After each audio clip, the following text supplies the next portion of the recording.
Morning, everyone. It's Rodney Rissanen. Welcome to another episode of Rodney's Life Lessons. Today I'm going to talk a little bit about who I am and who am I to talk about God and give guidance and read from the Apocrypha. I'm going to start when I was very young. I rode motorcycles my whole life. I'm just going to explain some of the experiences that I've had with God, with higher powers. I remember, I don't remember this one, but visiting relatives, and we were playing hide and seek, and they couldn't find me. And time went by, and they started getting worried. And then they looked over, and they saw an old-fashioned fridge, a standing-up fridge, and they opened it, and I fell out, blue. I'd almost died, but something told them to look there in time for me to still survive. I remember another time, I must have been, 15 or something, 14, 15. At 12 years old, I was given a 500cc motorcycle dirt bike. This is as fast as they made them back in the 80s. This thing would do 80 miles an hour in 5 seconds, and it was just a beast. I remember I went to visit a friend distance away, and I was coming back, and I only ever rode wide open, 80 miles an hour sideways around corners, just crazy. I lost an arm because of motorcycles, because of the craziness. And I remember coming back, and I got this little voice that said, "Slow down, Rodney." And I just, what? And then, "Slow down." I'm thinking, what the hell? What is that? And then screaming in my ear, "Slow down!" And I'm, what the hell? So I gear down a couple gears, and I'm like, what the? And a pickup truck comes sideways, 80 miles an hour the other way. We would have both been cutting that corner as tight as we could to make the corner, and it would have been a head-on 160 mile an hour impact, and I would have just been splattered everywhere. So that's another time. There's been many times, remember even jumping in a snowbank head first, and I started suffocating. This was a foolish thing for me to do. And I panicked and kicked, and I managed to get myself out. And then I had at 19 years old, I had my motorcycle accident, my street bike, a V45 Magnus street bike. I hit the end of a bridge head on at high speed, flew onto the bridge, and EMS paramedics arrived shortly after. And I told them, I says, "I'm dying. You can literally feel your life slipping away." And I did the whole zooming away from the body into I call the shiny blackness. Very terrifying at first. You disconnect from your humanity and how you navigate this world through your five senses. That's all gone. You're the spirit, you're the soul, you're the spark, you're the essence. And then I broke through, and I was literally standing with God. This was pretty much the reason why I have pursued the life that I have. I felt Christ consciousness. I literally had God holding my right arm, showing me things, telling me things. I stood with God. It was the most beautiful, loving experience that I will ever have in this physical form. I believe this is what they call heaven. I believe a lot of people don't want to come back. Why would you want to come back to a body in a world full of pain and suffering when you have this just utter, divine, loving, beautiful? You can't describe that feeling in human terms. We don't know that until you experience that. I stood with God.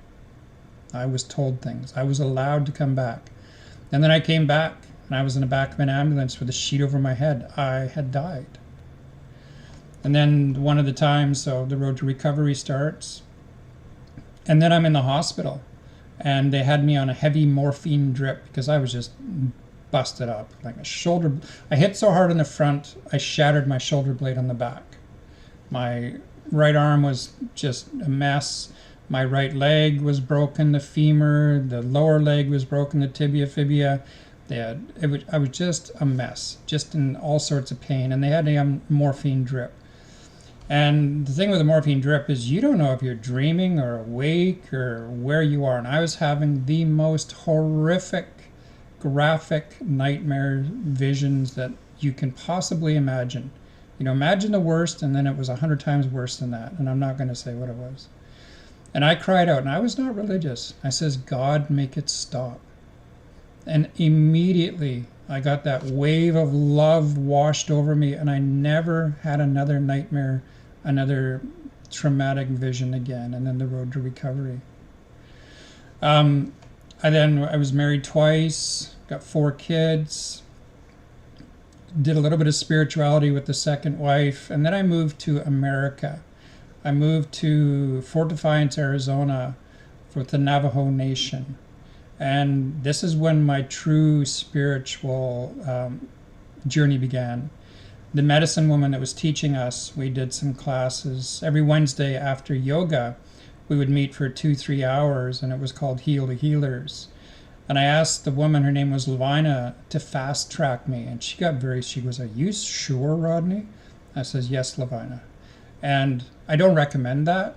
I really don't, because it almost killed me a few times. But then she taught Reiki, and at my persistence, I became a Reiki master, as did the whole rest of the class. She said, Rodney's, agreed to pay me, $250 American to become a Reiki master. And they all said, we do too. So she got, 12 people all to Reiki master, which was beautiful, beautiful. So I then moved back to Canada. Slept on my kid's floor for a couple of years. Really didn't do a lot of spirituality, of struggling. And then I had the opportunity to move to be with another Reiki master, and that went south really quick.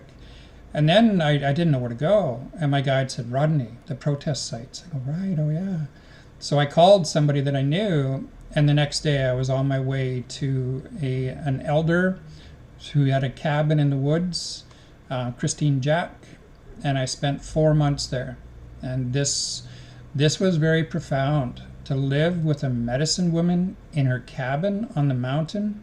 I was taken things, I was shown things. And then I moved out of there.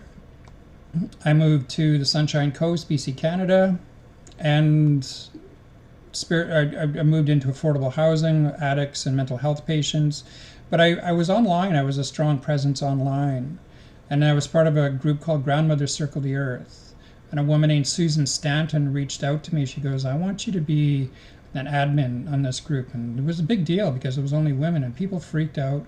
And then she asked me, she goes, I want you to co-host with me. I'm going to be doing Zoom calls with elders and wisdom keepers around the world. And for the next year, we did 53 Zoom calls. I facilitated the call. I'd sent all the invites. I did the opening prayer. I co-hosted with Susan, and we did these calls. And there was some of the most powerful leaders, the spiritual leaders on this planet. I'm not kidding you. I'm not kidding you. So there was 53 lessons of that. And then I stepped away with that. And then I became, and still am, friends and co-host. And my mentor is Shahowin Lightfoot, whose daddy was Rolling Thunder. And she's now my mentor. She teaches me. She guides me. And it's a beautiful, powerful, powerful thing. I live down in America now. I've taken Transcendental Meditation. I go to Self-Realization Fellowship. I read spiritual books daily. So I've really, I have not just the book knowledge, because I've read, dozens, hundreds of books on shamanism, Swami, Guru, self-help, Eckhart Tolle, as many as I can find. I've read all of these, so I have this huge warehouse of knowledge, but I've also got the experience. I stood with God. I've lived with elders. I've been taught. I've been shown. So I hope that helps a little bit for everybody that's watching these videos. Like, who the heck are you to talk about these things? Well, I've lived these things, you guys. I really have, and I want to share the experiences that have brought me to this beautiful place in my heart, soul, and mind with you, in hopes that you can also find the glory that I have in knowing God and spirituality. Love you all. Take care. And bye.